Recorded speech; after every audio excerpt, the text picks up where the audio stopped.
Good morning, class 5 students. Welcome back to online class.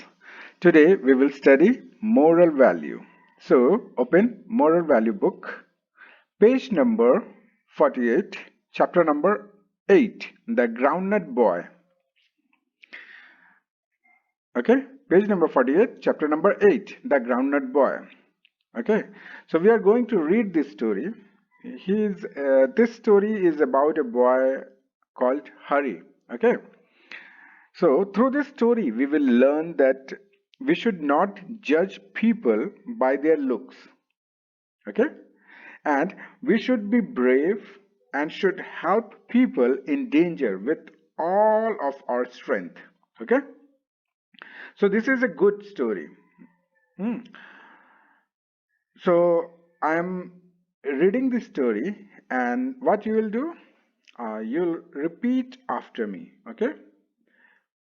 So student आज page number 48 से chapter number 8 the groundnut boy हम लोग पढ़ने जा रहे हैं और ये एक अच्छी स्टोरी है। इसमें एक लड़का है जिसका नाम हरी है और उसके बारे में थोड़ा गरीब टाइप है। तो उसकी स्टोरी है। तो इस स्टोरी से हम लोग सीखने जा रहे हैं कि हमें उसके चेहरा देख के या उसके कपड़े देख करके उसको जज नहीं करना चाहिए कि बहुत ही बेकार होगा, एकदम अच्छा नहीं होगा, या फिर इसका बिहेवियर खराब है या चोर है। ऐसा ऐसा जज नहीं करना चाहिए। उसके कपड़े देख करके उसको जज नहीं करना चाहिए। ठीक है, एक चीज हमको ये सीखने को मिलेगी इस स्टोरी में, और दूसरा कि हमें ब्रेव होना चाहिए, बहादुर होना चाहिए। और हमें उन लोगों की मदद करनी चाहिए जब हम देखते हैं कोई एक परेशानी में है, कोई डेंजर में है, कोई खतरे में है, तो उन लोगों की मदद करनी चाहिए, अपने पूरी ताकत के साथ उसकी मदद करनी चाहिए। ठीक है, so it's a good story and interesting story.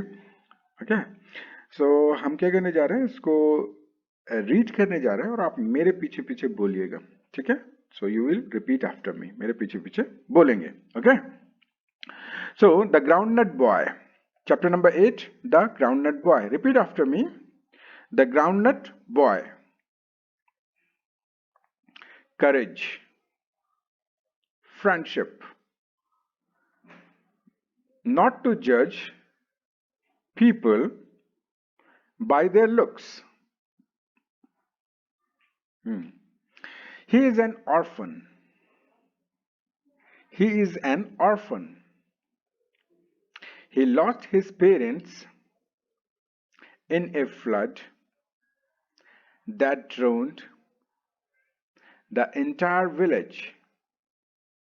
His name is Hari. He looks poor. His clothes are too big for him and shabby too. He is a groundnut sailor. He wanders about throughout the city selling groundnuts. Manik is the son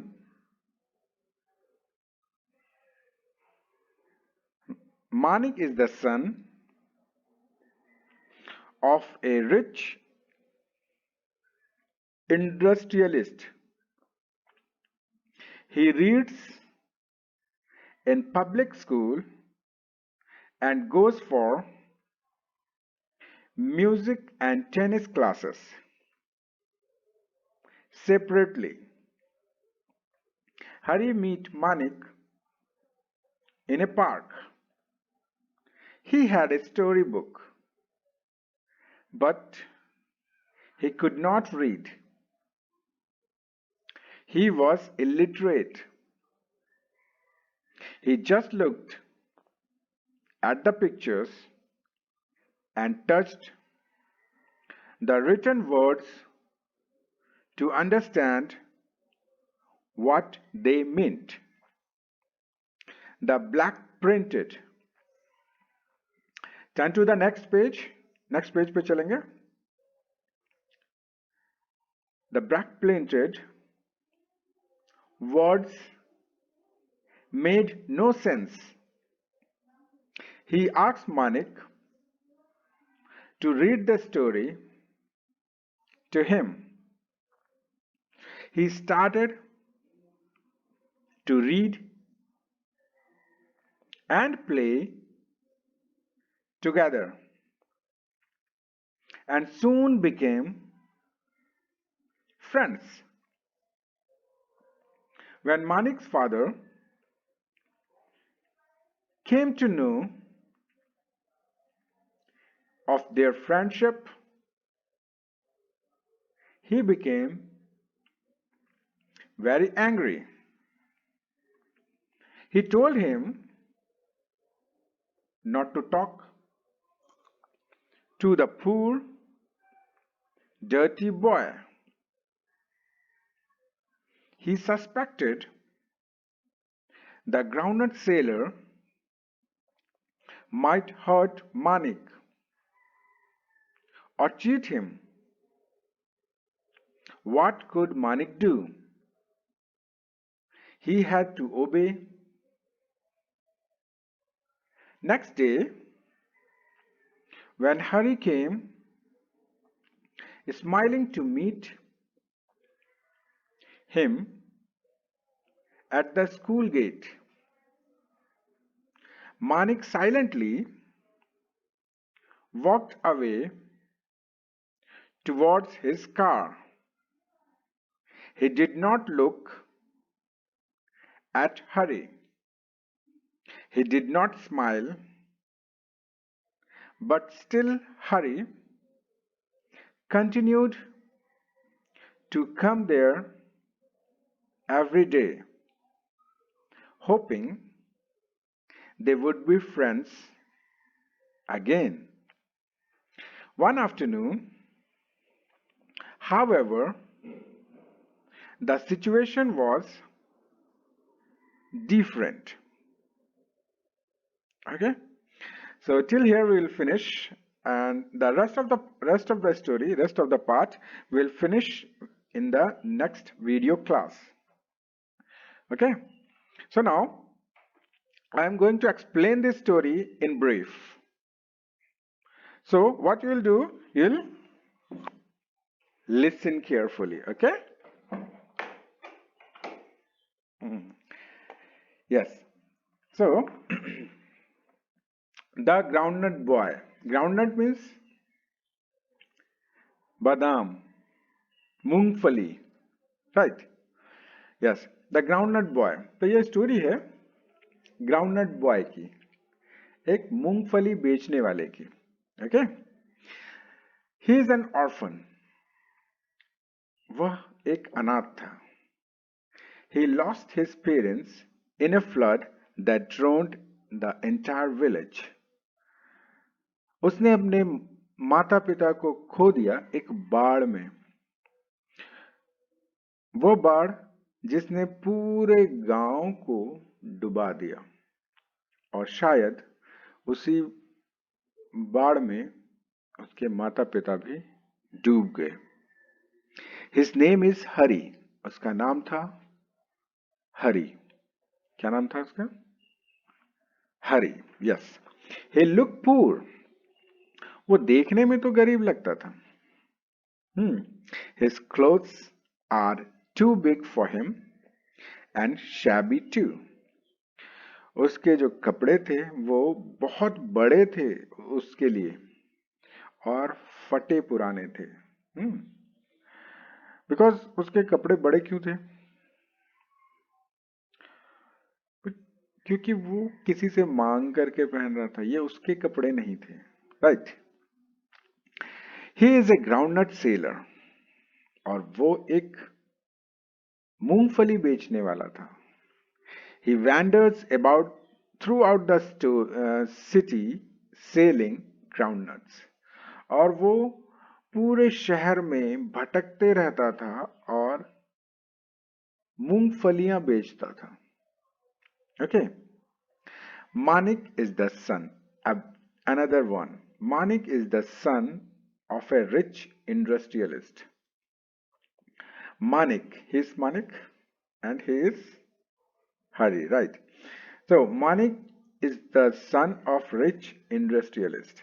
Manik जो था वो एक अमीर industrialist, अमीर व्यापारी, या फिर अमीर, हाँ, व्यापारी का बेटा था. He reads in public school and goes for music and tennis classes separately. और वो एक पब्लिक स्कूल में पढ़ता था और म्यूजिक और टेनिस क्लासेस सेपरेटली करता था, मतलब म्यूजिक और टेनिस क्लासेस भी करता था. How many of you are going to study music classes or tennis classes and other classes? Okay. Some students are going to dance class, right? कुछ students तो dance classes जाते हैं, कुछ लोग तो जाते हैं, कुछ लोग गेम के लिए जाते हैं, फुटबॉल क्लासेस, राइट? आप लोग में से तो जाते हैं. ओके, नाउ हरी मीट मानिक इन ए पार्क. हरी मानिक से मिला एक पार्क में. सी, he had a story book. So he had a story book but he could not read. हरी के पास में एक स्टोरी बुक थी but he could not read. लेकिन वो उसको पढ़ नहीं सकता था. क्यों नहीं पढ़ सकता था? Because he was illiterate. वो अनपढ़ था. So what is the meaning of illiterate? अनपढ़. So he was illiterate. वो अनपढ़ था. He just looked at the pictures and touched the written words to understand what they meant. तो वो क्या करता था? पिक्चर्स को देखता था और छूता था, जो लिखा हुआ वर्ड है उसको छू छू के देखता था. और कोशिश करता था कि इसका क्या मतलब होगा, जानने की कोशिश करता था कि इसका मतलब क्या होगा. The black printed words made no sense. और उसके लिए काला अक्षर जो था, जो भी काले अक्षर में लिखा हुआ था, उसको वो कुछ समझ में ही नहीं आता था. उसके लिए कोई सेंस ही नहीं था, मतलब उसको कुछ समझ में ही नहीं आता था. He asked Manik to read the story to him. और फिर जब वो पार्क में मिलते तो ये अपनी स्टोरी बुक निकालता और फिर वहां पे दिखाता कि, और अपने दोस्त को बोलता, मतलब मानिक को बोलता कि पढ़ दो इस स्टोरी को मेरे लिए. They started to read and play together and soon became friends. और वो लोग पढ़ने लगे एक साथ, खेलने लगे एक साथ, और बहुत जल्दी ही दोनों में दोस्ती हो गई और वो दोनों दोस्त बन गए. When Manik's father came to know of their friendship, he became very angry. जब मानिक के पिताजी को ये बात पता चली, उन दोनों की दोस्ती के बारे में ये बात पता चली, तो उसके पिताजी जो थे वो बहुत गुस्सा हुए. He told him not to talk that poor dirty boy. और उन्होंने कहा कि ऐसे गरीब और ऐसे गंदे लड़के के साथ में बात नहीं करना. तुम मीन्स उनको, उस उनके पापा ने मानिक से कहा, उसको बताया, समझाया कि बात मत करना ऐसे गरीब और ऐसे गंदे लड़के के साथ में. तुम अच्छे लड़के हो, पढ़ाई करते हो, ये करते हो, वैसे गरीब के साथ में, वैसे गंदे से दिखने वाले लड़के के साथ में क्यों बात कर रहे हो? He suspected the groundnut seller might hurt Manik. और उनके पापा ये सस्पेक्ट कर रहे थे, ये संदेह कर रहे थे कि जो ग्राउंडनट सेलर है, जो बादाम बेचने वाला है, मूंगफली बेचने वाला है, वो हो सकता है मानिक को हर्ट कर दे, मतलब उसको नुकसान पहुंचाए, मारे पीटे या फिर डिशुम बिशुम हो जाए, या कोई चीजें चुरा ले उसके साथ में, या चीट करे उसके साथ, कुछ बेईमानी करे उसके साथ. What could Manik do? अब मानिक क्या कर सकता था? He had to obey.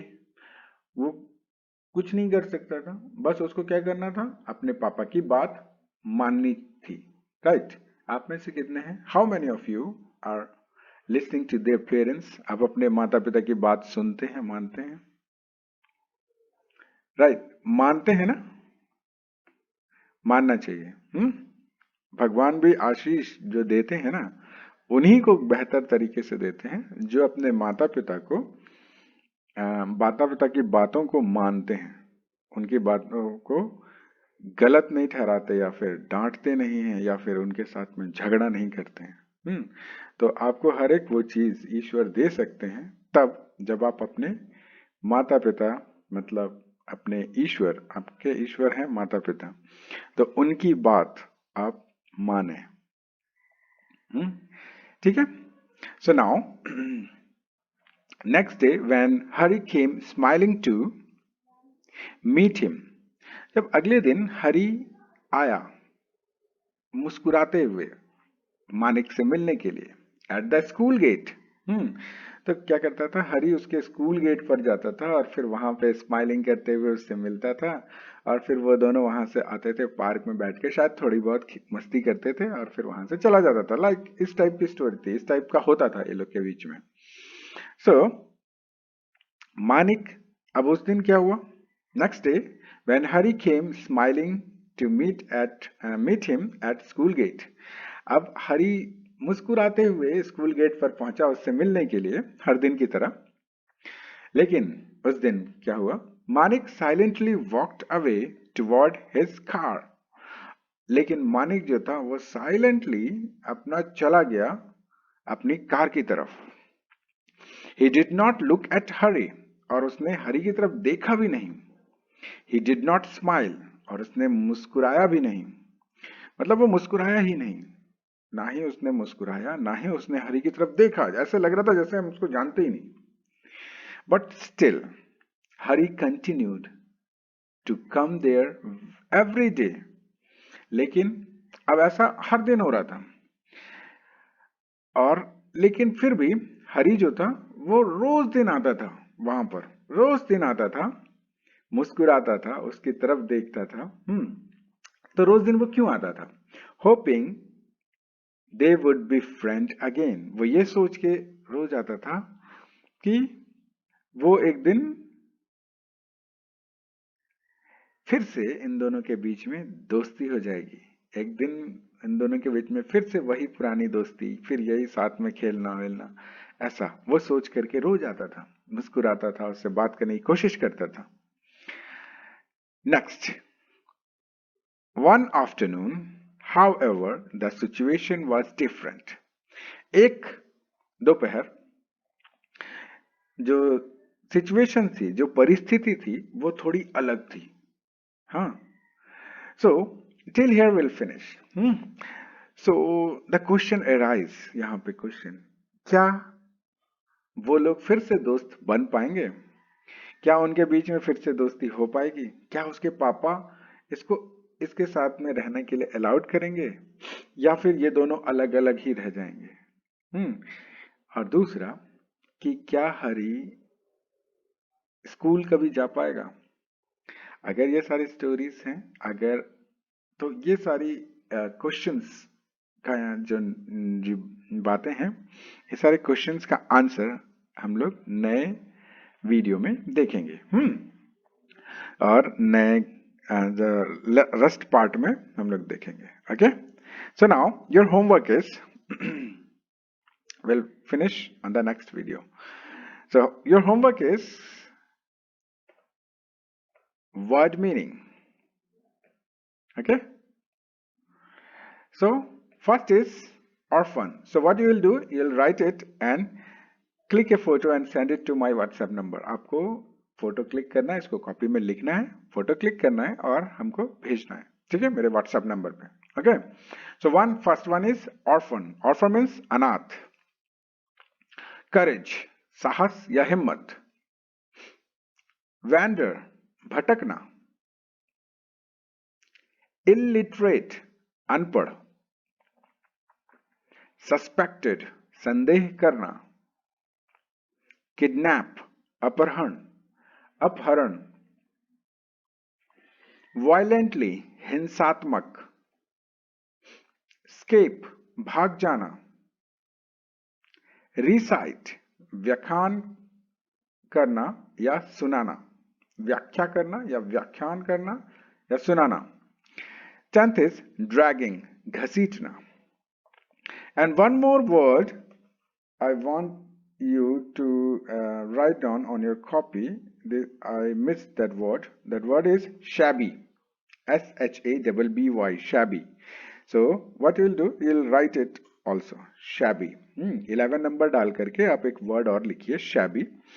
shabby का मीनिंग है फटा पुराना. तो इसको आप लिख के फोटो खींच के आप हमको भेजिएगा, ठीक है? So this is for all today's students. So keep learning, keep studying, and be safe. Have a great day. Thank you for watching.